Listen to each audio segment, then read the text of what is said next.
আসসালামু আলাইকুম। বিশ্বের সর্ববৃহৎ হ্রদ হচ্ছে কাস্পিয়ান সি। তাহলে গভীরতম কোনটি?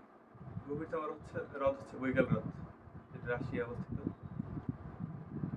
আবার আরেকটি হ্রদ রয়েছে যেটিকে লবণাক্ত হ্রদ বলা হয়, লবণ হ্রদ। সেটা হচ্ছে ডেড সি। ডেড সির অবস্থান হচ্ছে ইসরায়েল এবং জর্ডানের মাঝামাঝি। এই ডেড সিতে লবণের পরিমাণ এতই বেশি যে একজন মানুষ অনায়াসে গা ভেসে থাকতে পারে। অ্যাজ ইউজুয়াল ডেড সিতে মাছ থাকে না।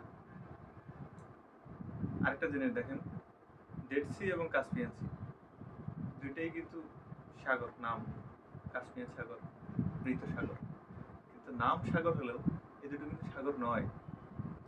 এই দুটো হচ্ছে